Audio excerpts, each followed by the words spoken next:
পুলিশেরা আমার স্বামী লাশ পুড়িয়ে দিতে। আমি এখন পর্যন্ত আমার স্বামীর লাশটা শনাক্ত করার পরে ডিএনএ টেস্ট হয়েছে, পোস্টমর্টম রিপোর্ট হয়েছে।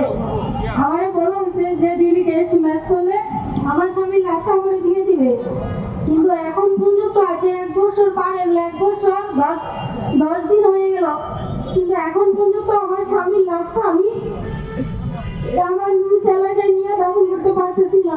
এই অনুমতিটার জন্য আমি কোর্ট থেকে পড়ে আপনারা ডিসি স্যারের মানে এমন কোনো জায়গা সেক্টর বাদ নাই যে আমি যাই নাই, কিন্তু কেউ এখন পর্যন্ত আমার এই অনুমতিটা দিতেছে না, খালি সময় নিতেছে।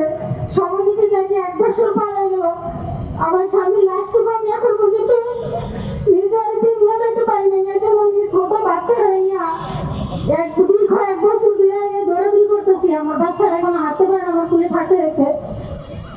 আমার স্বামী এখন কিন্তু আমার স্বামীর শরীর যে হয়েছে দেশের জন্য, কিন্তু এখন কিন্তু শহীদ মর্যাদা দেয় আমার স্বামী পায় না, গিয়ে করতে আমার স্বামী সরকারি কাজে উঠে নাই। আমি কোনো আমার 2টা ছেলে, একটা ছেলের বয়স 11 বছর, চলে গেছে 1.5 বছর।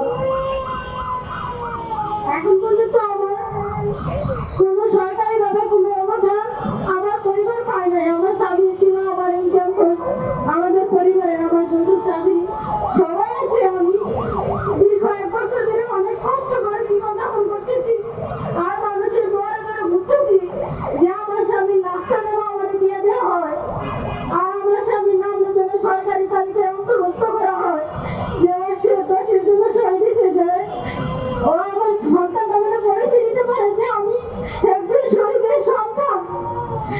আমি আমার স্বামীর লাশটা দাফন করতে চাইছি। আমার বাচ্চারা আমার জিজ্ঞেস করে আমার বড় ছেলে যে মা তুমি বাবারে কবে আমরা সোনার মতো দেখে কিন্তু আমার বাবারে দেখি না, আমার বাবার বিষয়ে আমার বাবা তুমি দেশে আনো নাই কেন, কিন্তু আমি আমার সন্তানটা এখন পর্যন্ত গুরুত্ব দিতে পারি না, কারণ আমি বিভিন্ন জায়গায় ধরে ব্যর্থ হচ্ছে।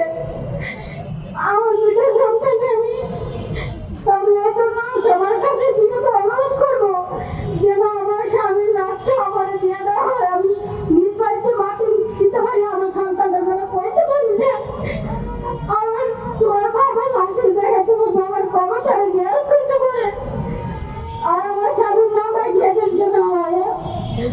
আমি এখন পর্যন্ত সরকারি কোনো অনুদানই পাই নাই সবার কাছে। এই জন্য আমি এখানে আসা ওনাদের মাধ্যমে আমার বাচ্চারা খুব অসুস্থ, কান্নাকাটি করতেছে।